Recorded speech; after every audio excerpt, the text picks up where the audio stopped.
For the community, it's a bright horizon. Hey, it is community focus, community focus. Yes, it's for you, me, yes, it's for us. Just tune in, tell a friend and join us to discuss topics that affect us, whether personal or political, local or international. It is a platform for us to build from, so the community can grow to be strong. To the host, Raymond Dugue, Michael Duncan, two of our honorary humanitarian. It's real and it not bogus. Stand against those who stand against us. When situation rough and get tedious, get tedious, get tedious. Community focus, community focus.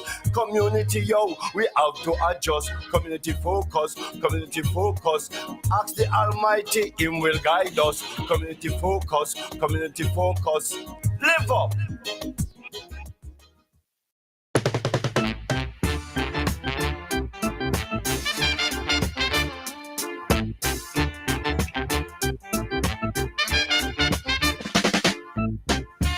Marcus Garvey words come to pass. Marcus Garvey words come to pass. Can't get no food to eat. Can't get no money to spend. Oh, can't get no food to eat. Can't get no money to spend. Oh.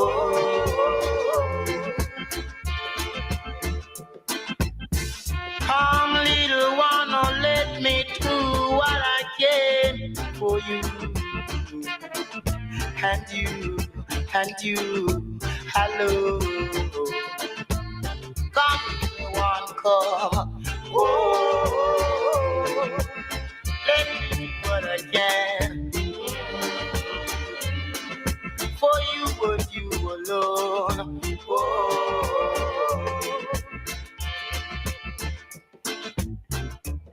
you know the right hand do it now. Shall be spanked with many greetings to each and every one of you. I trust all is well. Brothers and sisters, thank you so very much for joining us again tonight. We thank you. We move on with the community focus program on the UNIA Rock Media. Brothers and sisters, we're telling you that this is our platform that we're going to build to be able to reach Africans the world over. We're able to reach people in the Caribbean, in Jamaica, in Barbados. We're able to reach people in Curacao, in Turks and Caicos. We're able to reach brothers and sisters in London, England, in Liberia, in Nigeria, in Ghana, in Kenya, in Ethiopia, in Uganda. And we want to be able to reach people, brothers and sisters, everywhere on this planet, wherever our people live. We want to be able to reach them. We want to make a difference, brothers and sisters. So we're taking over this program. We're reaching our people wherever they are. We also have a phone number that tonight we're going to start taking calls. The number is 718-750-1892. Again, 718-750-1892. We will be taking calls. We want to hear from you. We're upgrading this program here so we can communicate effectively with you, brothers and sisters. But as we tell you that, we have one purpose here, and the purpose is to develop a strong economic base. That, of course, my brothers and sisters, must be based in race first, have to be under the banner of the red, the black, and green. It must be one God, one aim, one destiny. Brothers and sisters, remember, you can't do everything, but everybody can do something. Do whatever you can do to make that difference, brothers and sisters, because we can make that difference. We can make it work for our people. And if we don't do it, it's not going to be done. It's your responsibility. It's my responsibility. It's our responsibility. Brothers and sisters, remember, we cannot make a deposit. We cannot make a withdrawal, however, from the bank without first making a deposit. So if you want a movement to defend you, if you want a movement to be there for you, we have to build that movement. If we want to build a big, strong system all over the world, brothers and sisters, for our people, we have to build it. It's not going to be built by itself. We must build it. So, brothers and sisters, we charge you with the responsibilities of making that happen. Brothers and sisters, if you have invested in the rock, we want to thank you. We want to thank you profusely for making this a reality. If you have invested in this corporation here, you're making a difference. Your money is working for you. Um, you're making that difference. Brothers and sisters, if you shop at the rock, it's even more important because you're making that difference. Institutions like this, we have to build and we have to put all over the world, brothers and sisters, all over the world. We must make that difference. We must make sure this work for us, brothers and sisters. There's only one way to do it. And I emphasize one way to do it is by work, work, work, plan, plan, plan. Build, I say to you, raise first. And I say to you, I hail the Honorable Marcus Messiah Garvey, the greatest man that ever walked on earth. Brother Duguay, good evening, and how are you? Brother Duguay, are you hearing me? Is Brother Duguay hearing me? Greetings, Brother Duguay. How are you? Yes, yes. I'm going to continue. I'm not hearing Brother Duguay. So Prezi, let's see how we can work that out.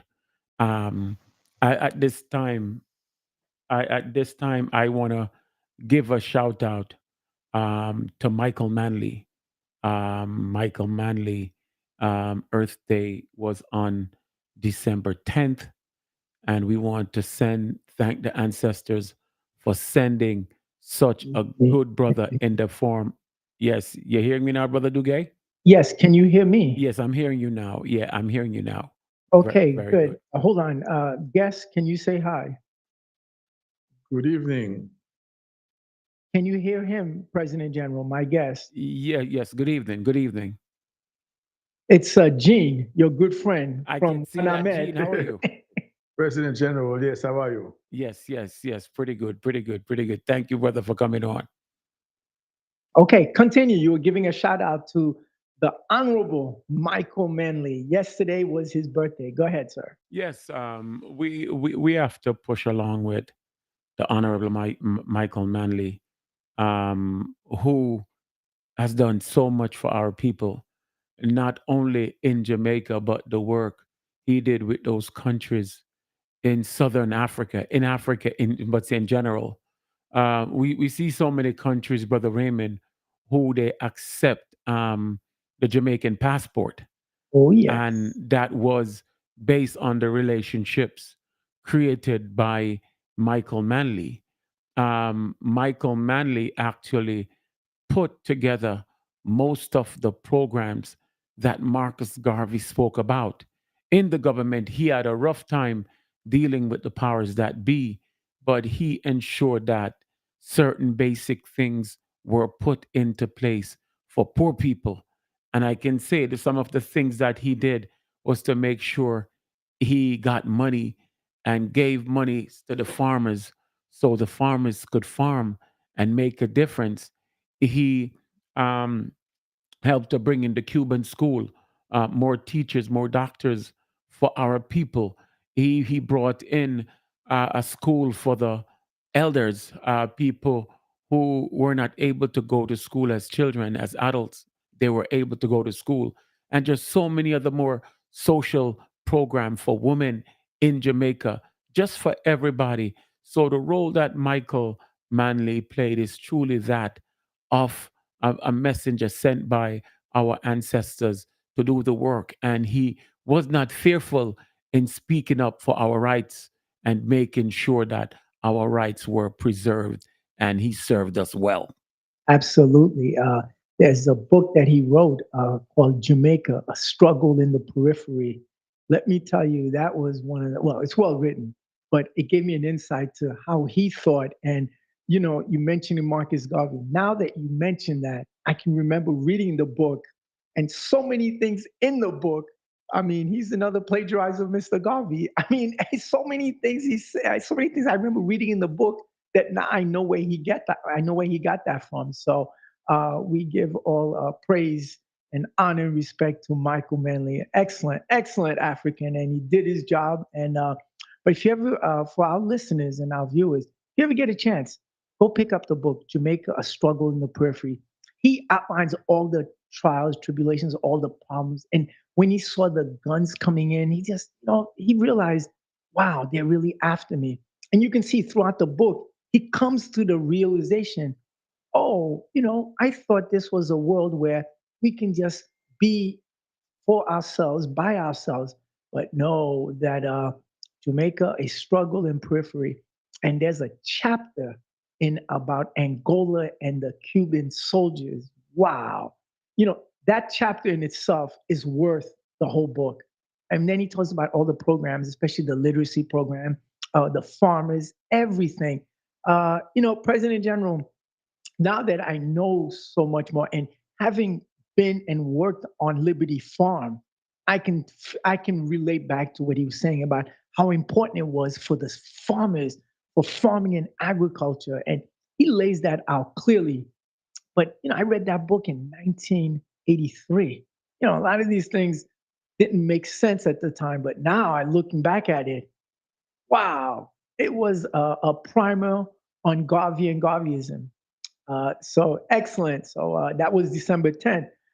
President General, before we move on, you know, I have to inform you, yesterday there was a surprise birthday party for our dear brother Mitch, and he was surprised. We pulled a good one. The conspirator was Sister Antoinette, and I was the co-conspirator. And so I picked up the boys, three of the boys. So he didn't know. At one point, he started complaining to Sister Antoinette, you know, today's like my birthday, 70th birthday. And, you know, my sons aren't around. Where are they? Well, he didn't know I had picked them up and we had gone into Manhattan. We prepared a surprise for him. It was a vegan restaurant and it was very good. His family showed up. And I have to share this with you. Growing up, Brother Mitch was the cooker. You know, he was the one who did the cook, like you, President General. He cooked and he prepared meals. And you know, he was a stickler for discipline. After he cooked, he'd gather everybody and then let's all eat. So all the brothers behind his back, they would go in the pot, take out the food, you know, take out what they needed to because they couldn't wait for the food, and they would put it back to look like it was untouched.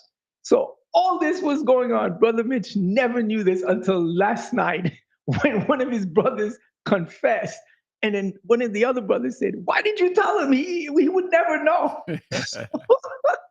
So that was hilarious. But we had a very good time, and the rain didn't dampen us. It was a vegan theme, and he was very surprised, and he really enjoyed it. And you know, 70 years old is a big age. Of course. He doesn't look, he doesn't act it, but and then at one point, you know, some of the people in the crowd were asking him to kiss his wife.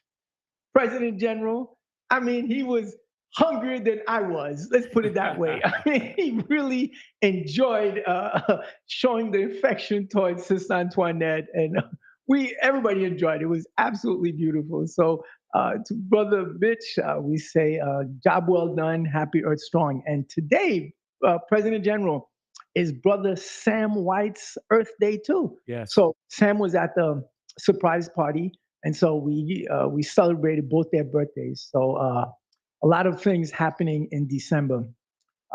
President General, what I know all of my family members that were there Saturday. I'm talking about my wife, the good doctor, and my daughter Nzinga. We were looking forward to that meeting Saturday.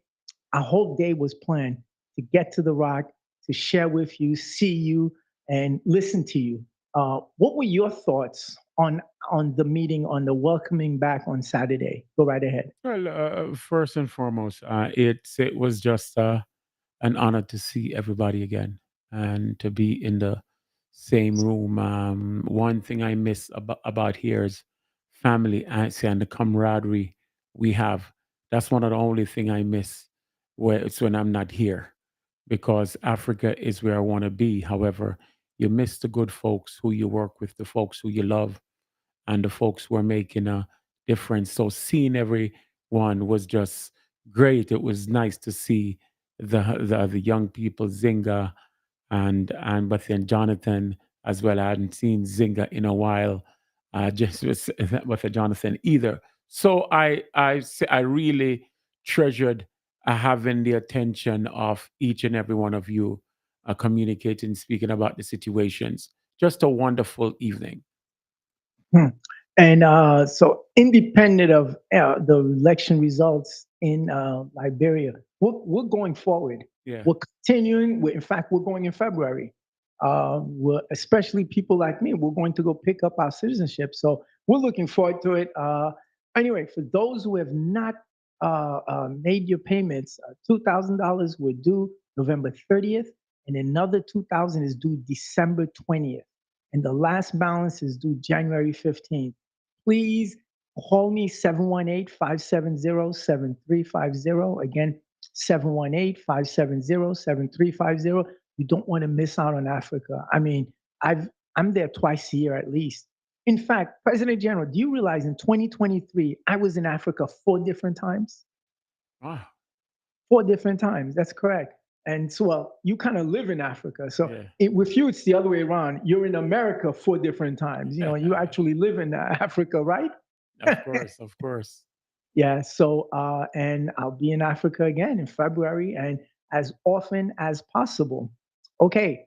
President General, before we get started, um, our guest is Jean-Edi Wanche. He's from Wanamet. He's from the ADO, Association de Wanamete. It's a town in the northeastern part of Haiti. It's basically in the Dominican Republic. And President General, I don't know if you or of our listeners have been following, but there's a lot going on. So I've been communicating with Jean Edi, and I asked him, uh, you know, can you give me an update what's going on and why we need to be on top of it and connected to Kenya, most likely or hopefully uh, not invading and occupying Haiti. So welcome, Jean Edi. Good evening to the UNIA family. Good evening, brother. Well, before I get to the meat of the story, we have to go back, Okay.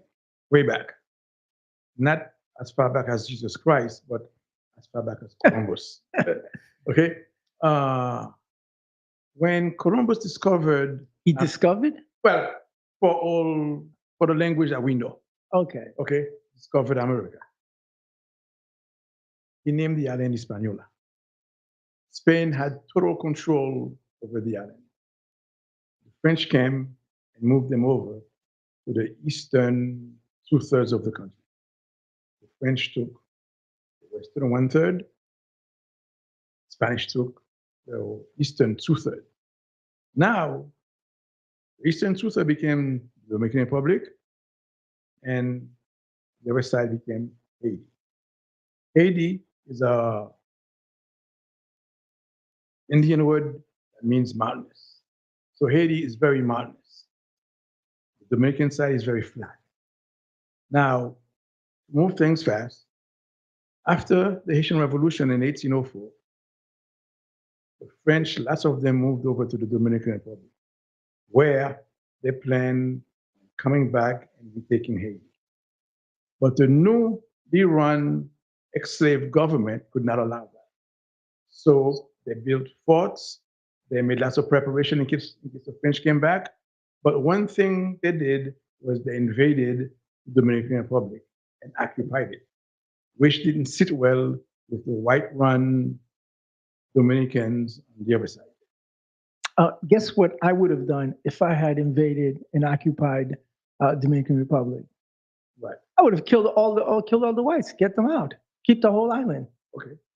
Well, I know it wasn't feasible because of the mountainous, what do you call it, the mountain chains that separate the two. it was going to be difficult. Okay, Go ahead. but maybe that wasn't their intention to just kill off the whites. Mhm. Okay. After the occupation, the conspiracy against Haiti began. Although lots of the Haitians who were there during the occupation remained, they made the Dominican Republic home, but they preached hatred towards Haitian, they preached hatred towards Haiti, and that's all they did throughout that entire history. Okay. Now, the white-run government there was not actually happy with the amount of blacks running around between the Haitians and the ex-Dominican slaves. There were too many blacks. So what they did, they imported whites from Spain. They were ex-convicts and convicts. It seemed as if, Similar to the U.S. Yeah. How they created Georgia, the Carolinas. Okay. but what the role of these convicts were twofold. One, to whiten the country through their personhood, them being white in the country, Mhm. and then for a lack of a better word, I'm sorry to put it that way, their sperms. Mhm. They had To rape and violate black women to Black- form mulattoes. Okay, got it. exactly. That's why the Dominican Republic don't look like Haiti or Jamaica. But there's a lot of black folks. About 2/3 of the country is black.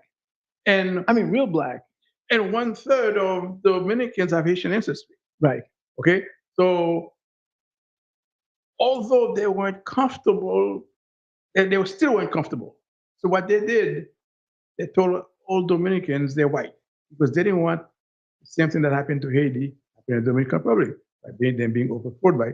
Because today, white Dominicans. And you know what? That is so obvious because no matter what the pigmentation is of the Dominican, they really believe they're white. Sammy Sosa, for example. Yeah, Sammy Sosa. There you go. All right. So now they told everybody they're white. So if you're white, whites are running the country, that shouldn't be a problem for you. Right. And that's what happened. Everybody thought they were white. So it's all fine. Fast forward 100 years later, Trujillo came into power and decided to massacre 20,000 Haitians. 1937. Okay? Now 20,000 Haitians got massacred. That's a minimum. We know it's more, but the whole world agrees it's at least 20,000. 20,000, yeah. Mhm. So now, And they were promoting anti-Italianismo. Go ahead. the hatred continued That's right. still till today. And now the two countries are divided by a river. On the Haitian side, they call the river Massacre. And on the Dominican side, some call it Massacre, some call it the Habon River because of all the Haitians who were massacred there. Mhm. Okay. Now, why do we need to hear about all of this? There's a problem today. And the problem today started in 1970. Move closer. In 1970, Haiti was an exporter of food, rice, cacao, coffee, and so on.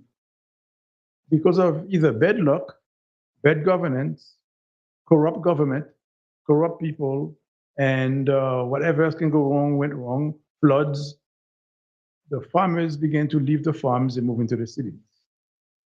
Those same farmers also moved over. That wasn't bad luck. That was pre-planned. That was organized. But go ahead. Yes, but also, for whatever reason, they started importing food. And the Dominicans were ready for that, as if they knew that was They're the coming. biggest recipient. Okay? That's right. As of today, 85% of the food consumed in Haiti comes from the Dominican Republic. Even when they don't produce it, they'll import it from Mexico or wherever else they import it from. And then sell it to Haiti. So So imagine if a guy like Aristide comes on the scene and says, "Why are we doing this? We used to be able to export foods all over the Caribbean. We used to be able to feed ourselves. So why do that? Why don't we just promote agriculture and work with our people?" Now you can imagine what would happen. Both the U.S., Clinton, the Arkansas farmers, as well as the Dominican Republic would say, "Whoa, this guy's a troublemaker. He's talking about self-reliance. He's talking about race first. We need to get rid of him." Go ahead, continue. which they did. Not once, but twice. Go ahead. Okay. Now, the Haitians are not only the consumers of the food in the Dominican Republic, Mhm. they're also the farm workers in the Dominican. They're producing food in the Dominican Republic to sell to Haiti.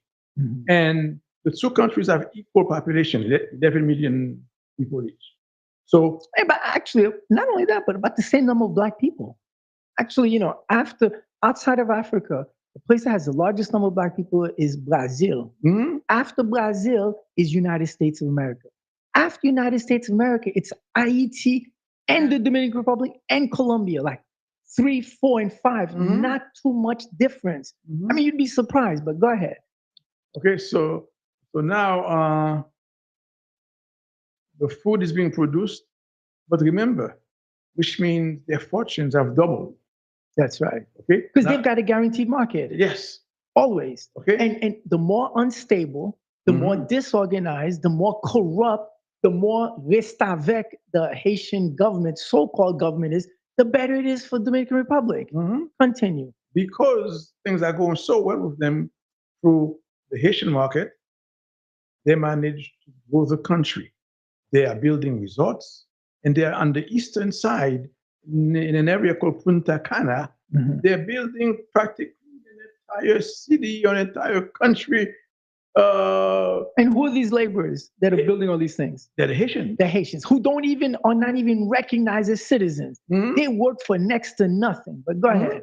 Now, the Haitians are working there, and they're building condos and beachfront homes for Mhm. Americans and Europeans, For white folks. not for Africans. Okay. Okay, for Americans and Europeans. Mhm. Okay, now we get to this point.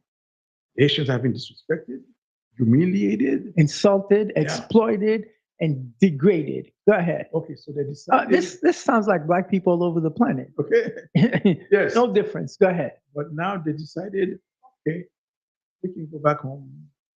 And Well, especially since 2015, that new law that denaturalized, that decitizenized Mhm. Africans from Haiti as far back as 1929. Can you imagine that? That's way Okay. before you and I were born. 1929 is when the treaty was signed for the countries divided by the river, I would say. Mhm. In 1929, they signed a treaty saying both countries should have equal access to the river. Okay? Now the Haitians go back home and they decide they need to build a canal so they can start farming, so they can have water You know, to farm. Not only is the Dominican Republic, what do you call that?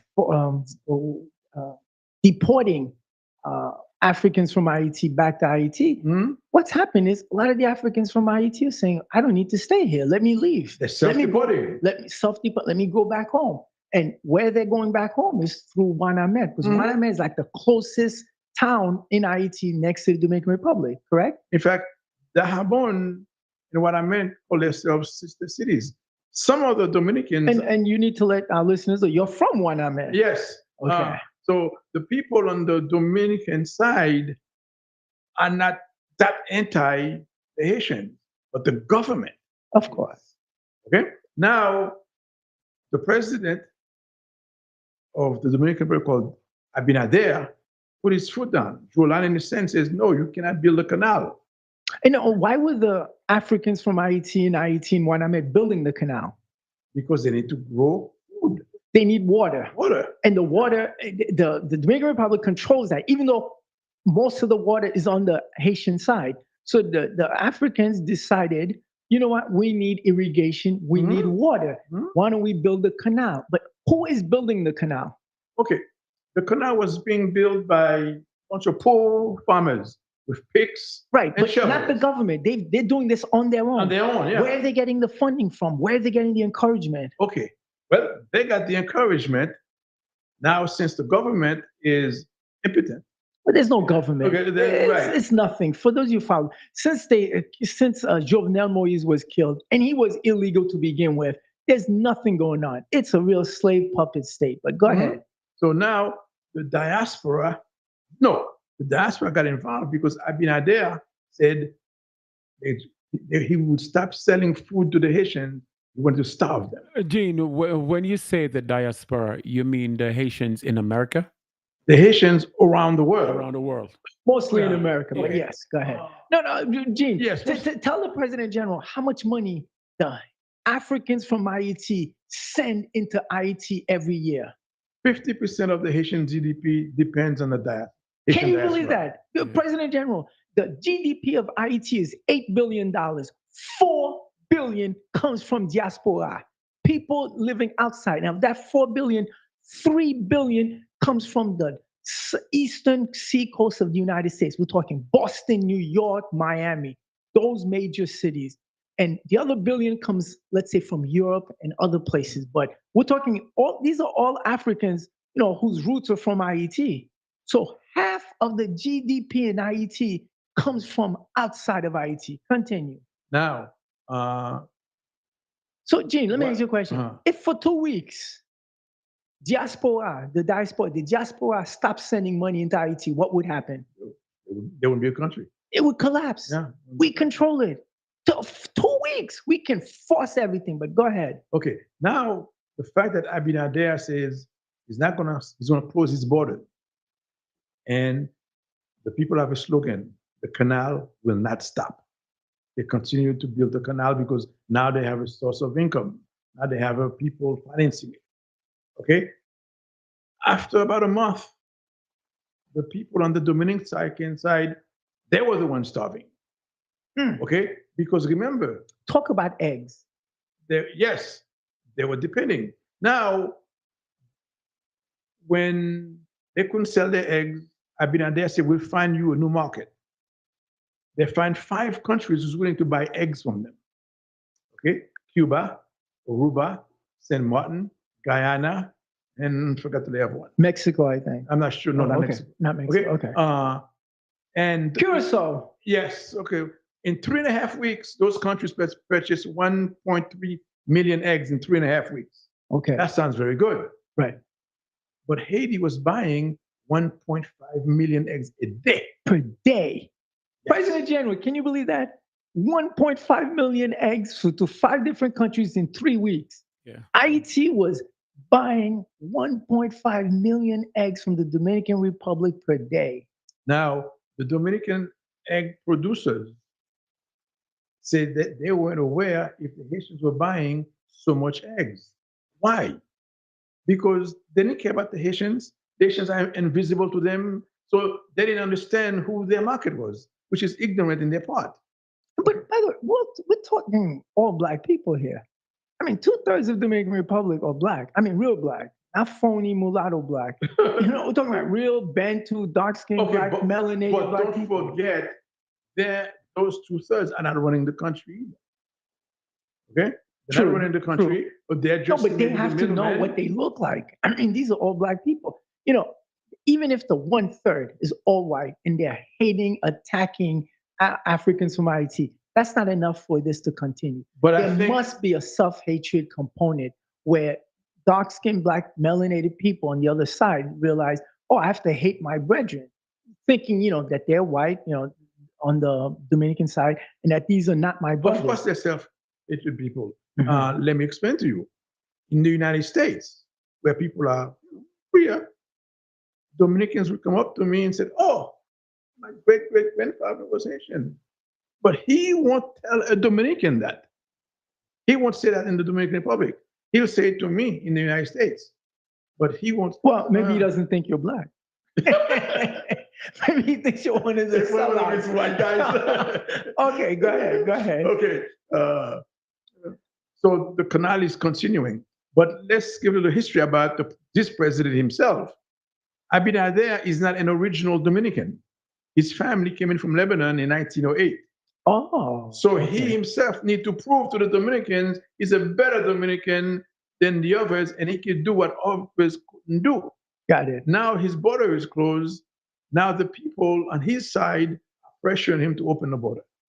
Because they can't make any money. They can't make any revenue, and they're losing jobs now. No. So what's the response? Go ahead. 85% of the farmers were Haitians, so they're leaving town. Big percentage of the construction workers were Haitians. They're leaving town. Over 100,000 Haitians have self-reported. They reported 60,000, 140,000 have self. So now we can understand why, what's his name, Ariel Henry, the puppet that the U.S. put in, is so against this because his masters are telling him, cut this out, man. Oh, he's also, according to rumors, on the payroll of the Dominicans. Remember, all that money is coming in, so you might as well pay the slaves. Okay, so this is continuing now. What's the feel on the ground? Are we going to sell out and give in? The so-called Haitian government forget that. Has not acknowledged the canal. They have no presence in the canal. Right, they're not involved. This is people power building it. They're demanding that the border be. Now, most important part of the story is that when the Dominican closed their borders and now they can't sell, they reopened and told the Haitians, you can come in and buy. What happened? Or just buy. That's when the Haitians closed their border. Bingo. The Haitian people says no. They closed their border.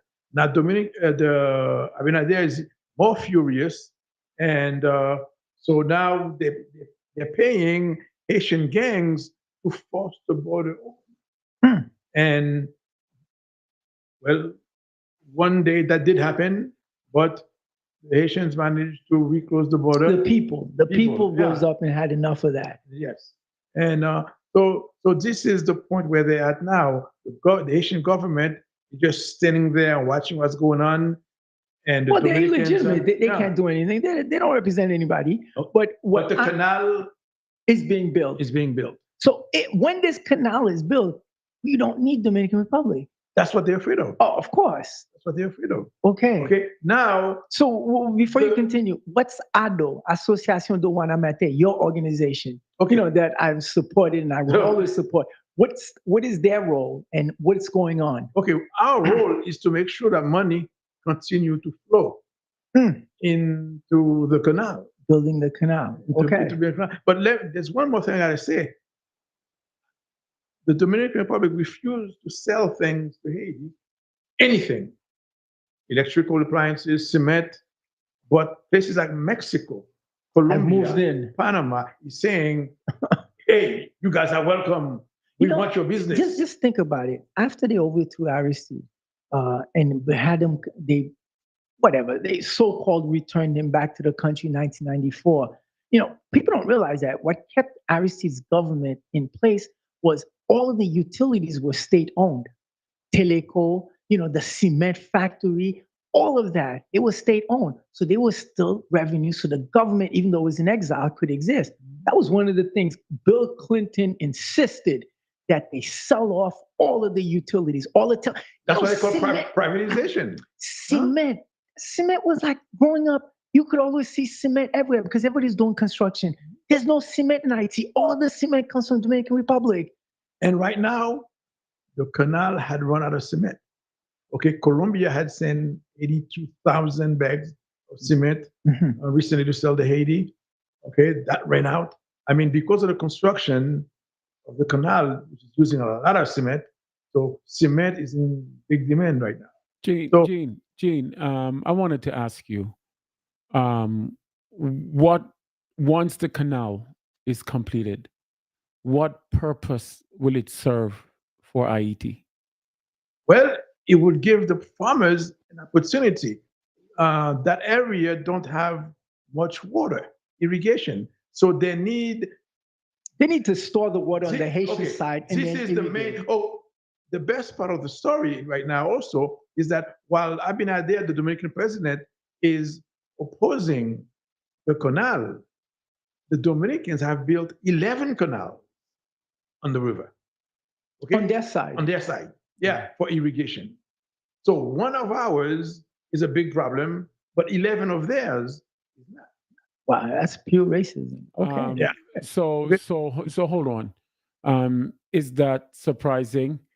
Why, if they want to dominate us, why would they want to support anything that's going to be justified for us? So,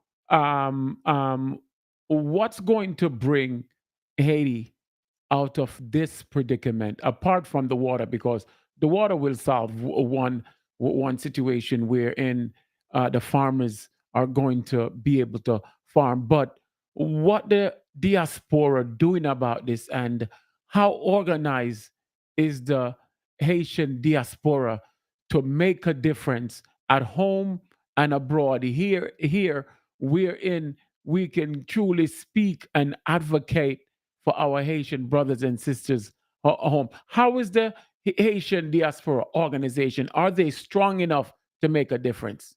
No, they're not. There is no real organization at this point among the diaspora. The only organization that's going on right now is the Canal that has brought everybody together. Okay, the diaspora is not even welcome in Haiti. The elites, the government don't even want the diaspora to come to Haiti. What they want you to do. And why is that? No, why is that? Continue. Why is that? Because they notice the potential. Because the diaspora, President Jerry, is the problem. The diaspora tend to be lavalas. And they know what's going to happen. They tend to be people like me, people that were raised and educated here, where you realize, gee, this is an evil place. Let me do what I can. Okay, but go ahead. They may replace the traditional oligarchs, okay? Because some of them do have money, and as an organization, they're willing to not just take money out of Haiti, but give money to Haiti, build power plants. Who's that? I'm sorry. The Haitian diaspora. Okay. Okay, not the oligarchs. Okay. Okay. And the oligarchs want to remain oligarchs, so they don't want change. They don't want those type of things. Yeah. But I know where the President General is going. I mean, none of this should surprise us. I mean, all over the planet we're at the bottom, even in our own countries. But I know where he's going, so I'm going to go directly to the point. What the President General is going, and what I'm going to ask you is, we have a solution, Gene. You know what it is, called UNIA. So you need to bring me to Wanamet, and let's start in Wanamet. Okay, well, we'll do that. We'll have to do that. Gene, Brother Raymond. But so we need 500 Haitians to join up. We need 500 more Jamaicans to join up. We need 500 more Ghanaians. And whenever we're having any problem, 500 more Kenyans, 500 more Ethiopians, we need to join up, because when we go into any specific country, before we get there, we're going to have to be able to advocate for them here. There's only one thing that America respects, is the power within. So for so many Haitian people sending money to Haiti, again, Jamaica does the same thing. Ghana does the same thing. The Western Union, the MoneyGram, they send an unlimited amount of funds. But what happened? We're just working, sending, and spending, and nothing under any organized control. Now we're planning to take 100 people down to Jamaica next year. We just don't want to take Jamaicans. We are looking at this. President General, what date is that, and what's the significance of that date? The 20th. It's the day of that July. Marcus Garvey's July started the UNIA. But the problem we're having in Haiti or Jamaica or Ghana, wherever else, it's the same solution that's needed. The thing is that every country that's here is able to advocate for their country, be the lobbyists for their countries. But we're not doing that, because the Haitians are trying to do it by themselves. The Jamaicans are doing it by themselves. The Ghanaians, the Nigerians, everyone is doing it by themselves, and it can't happen. They are hoping to keep us like that. So until we see that vision where I take Haiti's problem and Haiti's problem becomes my problem, and vice versa, we're going to be fighting this. Because if we can send so much money to Haiti and Jamaica each year, we should have a say into the situation there. But the say have to develop from here and be strong from here. Absolutely. No, but President General, can you imagine half the GDP? I mean, this is an outrageous percentage, 4 billion. And I know this to be true. 2 weeks, PG, 2 weeks, we don't send money, Haiti will crumble. And it's like we don't know the power that we have. Well, same thing with the Dominican Republic.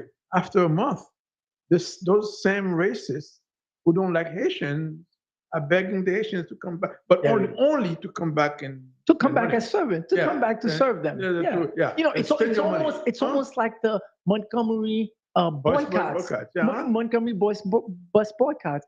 For over a year, 382 days, we had them. And then, you know, once they said, okay, you know what? Okay, we'll stop. But if we were thinking, we would have said, what do we need you? We just spent 382 days without you. We can make our own bus system. Okay, do you know what the Haitians have said? Mm-hmm. We used to eat 3 times a day, we'll eat twice a day. If we used to eat twice a day, we'll eat once a day. They're willing to make the sacrifice. You know, when people start thinking like that, that's what terrifies this empire. Mm-hmm. And we have to capitalize on that. So this year, this One I Met party better be serious, Jim, because, you know, I got to go support. When is it? December 23rd, Saturday, December at Anton. Okay, 8 p.m. 8 So, p.m., you know, I'll be there to support as usual. But Johnny D, you see where the President General is going. It's all disconnected. And he asks you point blank, is there an organization? Of course, the answer is no. Okay, let me tell you, the Jamaican president have Andrew tried, Holness. yes, through Organization of American States. I don't know how well that organization is. I've gone. It's a puppet government, organization. Several times to try to organize not the people of Haiti, but the government of Haiti. Which doesn't represent anything because they were put in place after. Right. Okay. Okay. So among them, they're fighting. So he went there on several occasions. He says, guys, sit down, talk. So they refuse. So what we have right now is a gang problem. I overheard President General mention the guns that was coming in to Jamaica during the Manley administration. Right. But it's the exact same thing is happening in Haiti now. Okay. Right. Every Tom, Dick, and Harry has a gun. Okay. And they're from gangs, and every politician is a gang leader. Each gang represents a different politician. The president has his, the prime minister has his. But there is a gang leader. I don't mean individual gang leaders. Somebody's running the gang. Yes, everybody knows. Someone is running the gang. What was her name? La Lune, Madame La Lune, the U.S. ambassador. She was running the gangs. Everybody knew that. It was like a known secret. They were getting their instructions from her. So, I mean, this is just to create havoc and destabilize the country. Yes. And then when the people rose up, what they call Mouvement Bois-Calais, you know, when the people rose up and started taking out the gang leaders, that's when the U.S. said, okay, we need an occupying force. Yeah. And then they go to Kenya. Kenya has, you know, Nairobi has its own gang problem. So what are these police guys going to do that they couldn't do in their own country with their own language? What everybody is saying in Haiti right now, the Kenyans are going to come. The gang leaders are going to go wherever they're going to go, sit it out. And then once the Kenyans leave, we'll be back to the same thing. They're fighting. I don't even think it's going to be that simple. I think same killing will go on, but it'll be sanctioned by the gang leaders. Simple as that.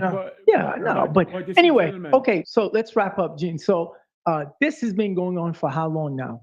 This canal movement? 3 months. 3 months. 3 months. And it doesn't look like we're going to sell out anytime soon. Well, guess what? The government has already sold out. Well, the government I'm talking about the people on the ground. Okay, the people on the ground, people power. See, you have to acknowledge the government because they're the one who signed treaties for you. They're the ones who talk to other countries. They're the ones who run the police. So you have to see them as being there. Right. Okay. They're not there, but they're there. Okay. So they're not there. The people are in full force in what I meant. But they are trying to manipulate. They're calling meetings. They're threatening to fire people. They're telling the mayors and the governors and whoever else who run this local, if you don't stop this, you won't get a paycheck anymore. Okay. Gene, let me ask you a question. You're from Wanamed and there's an association. Miragwan has an association. Perrier Rouge, For Liberté, Cap Haïtien, Milov, every town has a diaspora organization in North America, mostly in New York and Mhm. Miami. What would happen if all these organizations called a meeting and said, look, we can't do this individually. And not only that, but that's what they want. See, they want the NGO mentality, where we're begging, counting and hoping others. What if we just sat down and said, enough of this? It's one people, one land. Let's work together, following what the President General is insinuating. What would happen? Then we can elect our own president, our own prime minister. Yes. Can do with that same money, we can build a country. Yeah. President General, your thoughts? I want to ask you two brothers a question. One of my best picture, apart from ancient Haiti with the great Jean-Jacques Dessalines, one of the best picture I saw when I was a young man, I saw those Haitian brothers and sisters gathering at Eastern Parkway and Franklin Avenue, organizing out there. I saw those same Haitian brothers and sisters storming the Brooklyn Bridge. Where are those Haitian brothers and sisters? Well, time. Can I answer that question? Yeah. President General, what happened in 1990, with the SIDA, with the AIDS demonstration, where nobody knew how many people were going to show up. Somewhere like 50,000 showed up and closed the city. That was the time. I mean, it was beyond our wildest imagination. And you know what? Without organization, without fabric, without a philosophy, you can get what you call a rebellion. You can get a moment. You can get people to show up. Yeah. But you don't need a moment. You need a movement. You need a coming together. And, I wasn't there yet. I was a guy, looking to make money at at slave conditions. But the point is, President General, those things have happened. And then I remember November 11th, I was there for Aristide. We closed down New York City. And that was one of the reasons why they had to get rid of Dinkins. Dinkins was allowing us to do whatever we want. And, Dinkins was a black man. He realized he's a black people. I got to look out for them. Even though, he wasn't what you call a nationalist. But the point is, where are these people now? President General, it's the same condition, the same story. We have not moved from a moment to a movement. And this is why I'm so eternally grateful to Mr. Garvey, because that is the solution. So, Gene, your answer. Okay. What's happening in the canal in Haiti right now, I'm hoping it's a movement, not a moment.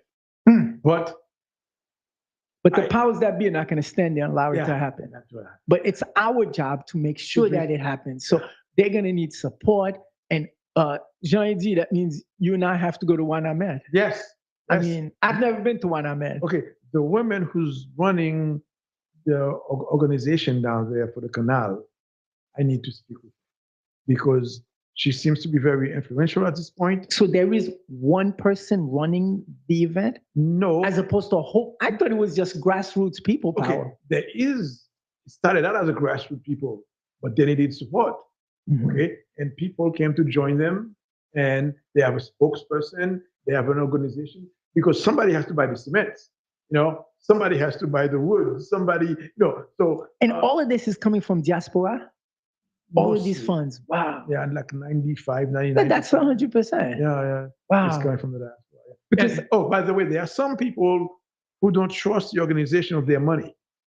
What they do, they go to Haiti and they'll buy 1,000 sacks of cement and bring to the. Wow. And say, okay, here, guys. This is my contribution. Yeah. So, there's really a need for organization. Yeah. Let's use it. Yeah. And right now, the popularity is high, and I'm hoping to be able to speak with her at some point and see what we can get out of that. Okay. There you have it. PG? Yeah. Brothers and sisters, if you're listening, we just can't do it by ourselves. As I said, I stood on Franklin Avenue and Eastern Parkway with my Haitian brothers and sisters, and I was loving it. it's like I was in heaven seeing a group of African people who weren't taking the nonsense. I felt good being there because this said I was basically right next door to me. So I was excited. I even stopped by that place. They had a little office there on Eastern Parkway, close to Franklin, where everybody stood. And it was just an honor to be there. We have Jean-Yves, was that Wilson Desir's office? Probably. Yeah, Wilson Desir was a big name. Go ahead, yeah, PG. yeah, man. But just to see, you see, remember those time I'm in the prime of my mind, black nationalism really developing. I had a profound love for Haitians because of the Haitian Revolution and everything. So to see Haitian people gathering like that, it was just impressive to me. But we can do it again. But it can't just be Haitian people. Can't just be Jamaican people. We as African people, we have to organize and work together for one benefit. We're gonna have to put together those Haitian organizations, those Jamaican groups, and make us work together. That's the only way to do it, brothers and sisters. But Gene, we just can't take it laying down because the Dominicans who are here, they're organizing for their people and to ensure that their people are good. We have to ensure that our people are good, regardless if they're from Haiti, Jamaica, Cuba, wherever. We have to advocate for our people. So that means, Johnny D, when I attend the One Ahmed party on December 23rd, I'm walking out with at least 25 memberships. Okay, that's what that means. You're gonna tell all of those people that they know who I am, that Jigay is coming for membership. Okay, Yeah, we'll do that. okay, there you have it. So we're gonna build this, you and I, however, by nook and crook.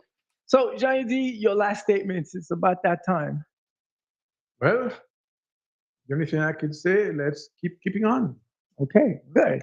One quick question I got for you, Jean-Yves, and this is towards the President General. I'd like to know, are you a Haitian or an African born in Haiti? Born in Haiti. Oh, there you go. Gene, ask him what kind of question is that. Ask him if that's a trick question, Gene. But I wanted a real answer, because Jean-Yves is a real, Haiti African. I'll tell you a story after the show's over. Nah, go ahead, tell me now. Let me tell you when I knew I was really an African. Go ahead. 1965. I'm sitting in an airplane coming to the United States. I thought I was coming straight, non-stop to the United States. Right. And we landed in Santo Domingo.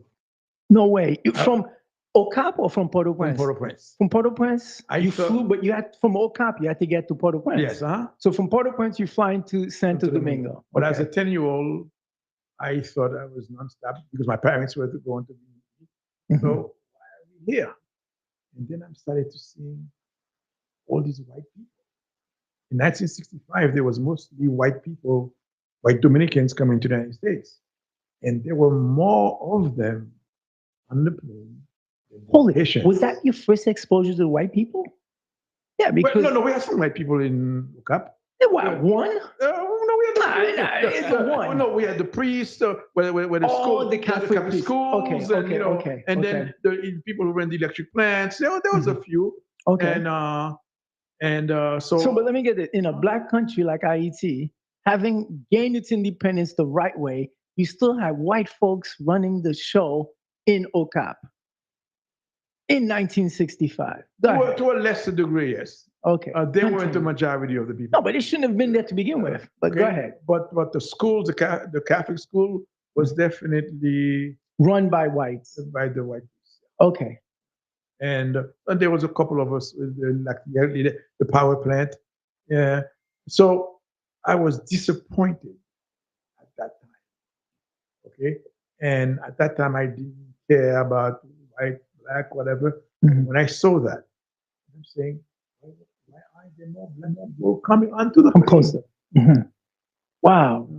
So that's when you realize, gee, I am an African. Yes. Okay, there you have it. I didn't articulate it. I couldn't articulate it, but I felt it. When I first got to this country, all I saw was white folks. I said, wow, this is different than where I'm from. I was amazed. I said, really? So why are we coming here? I didn't get it. But, when you're young and not too knowledgeable, you do that. Okay, President General, your last statement before we close out. Yeah, brothers and sisters. Gene, again, thank you very much for coming on, Gene. And Gene, I want to thank you for being a serious investor in the rock. No problem. Sincerely thank you and your family.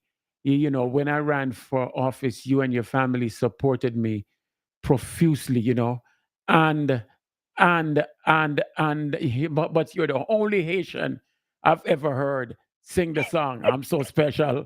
I'm so special, so special. Yes. Well, guess what? I am considered after all. Yes. So that's a very good. So thank you very much, Gene. Brothers and sisters, we move on. Tomorrow we're going to discuss religion. We're going to discuss African spirituality. We're going to discuss the religion, how they came into Africa, be it Islam when they came. We're going to talk about Christianity when they came as well, and everything else. The Bible, the religion when they were formed. We're going to talk about the 7 Days Adventist that was basically formed here in a racist society. People claim that they were inspired by God, but they were living in such a racist society. So we have so many things to discuss on religion, and we're going to discuss how they classified our spirituality as paganism. So brothers and sisters, join us tomorrow as we move into this situation. And as we discuss, we have a phone number we're going to give out that we'll start taking calls. Today was so important to hear from our dear brother Gene as to what's going on in Haiti and how we as African can help. So with that, brothers and sisters, we'll talk to you tomorrow night. Brother Raymond will close us out. Thank you. Hey, all you beautiful black and noble race members of this black race, please raise your black right fist and repeat after me. Africa. Africa. For the Africans. For the Africans. Those at home. Those at home. And those abroad. And those abroad. One God. One God. One aim. One aim. One destiny. One destiny. And of course, race first. Long live Africa, the UNIA, Jean-Jacques Dessalines, Haiti, Juan Ahmed, Carlos Cooks, the Honorable Marcus Mosiah Garvey, and your President General, the Honorable Michael R. Duncan. See you tomorrow on the UNIA Rock Media. Have a good night. Good night. Good night. The Community Focus Show is brought to you by Jamaica Breeze.